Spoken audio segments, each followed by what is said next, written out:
तो क्या आपको पता है किस वजह से आज सुबह सुबह हम लोगों को जाना पड़ा मेरी बड़ी सिस्टर के यहाँ? तो गाइस बात ऐसी है, बिल्कुल घर जैसी है।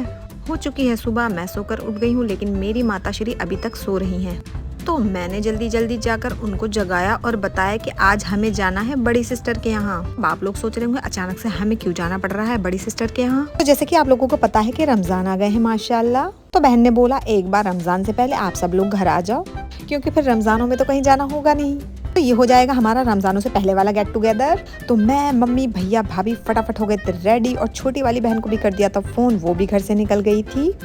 लो जी, बातें करते करते पहुंच गए हम उसके घर पे, क्योंकि उसका घर भी ज्यादा दूर नहीं है। तो यहाँ आते ही देखा तो वो तो लगी थी अपने कामों में। अब भाई इतने सारे लोग आए हैं तो काम तो करना पड़ेगा। और ये रही मेरी छोटी वाली बहन, छोटी से मतलब ये मेरी खाला की लड़की है, इसका नाम है सोना। और गाइस लिटरली बताऊं तो शादी के बाद सारी बहनों का इकट्ठा मिलना, इस चीज को वो ही समझ सकता है जिसकी बहनों की शादी हो गई हो। और मैं तो अपने घर में अभी अकेली हूँ, ये लोग तो चले गए अपने अपने घर। लेकिन जब हम लोग एक साथ मिलते हैं, मस्ती करते हैं, बातें करते हैं, झगड़े करते हैं, वो चीज़ ना मतलब हमें बचपन की याद दिला देती है। कब हम इतने बड़े हो गए पता ही नहीं चला। तो लो जी, यहाँ आने के बाद ही इसने मुझे काम सौंप दिया, बोला तू फटाफट से कस्टर्ड बना ले, फिर इसको ठंडा करना होगा। तो जी मैं यहाँ लग गई थी कस्टर्ड बनाने। उसके साथ साथ मैंने चाय भी रख दी थी बनने के लिए।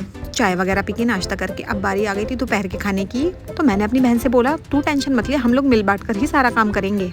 अब हम लोग बैठे रहे और वो किचन में लगी रहे, ये भी तो अच्छा नहीं लगेगा ना। और घर में इतने सारे लोग जब एक साथ इकट्ठा होते हैं तो बातें करते करते और काम करते करते तो टाइम का पता ही नहीं लगता। तो जब घर में लोग ज्यादा हो जाते हैं तो काम को भी बांटकर जल्दी जल्दी से कर लेना चाहिए। तो हमने अपनी बड़ी बहन पर सारी जिम्मेदारी ना छोड़ते हुए आपस में कामों को बांट लिया।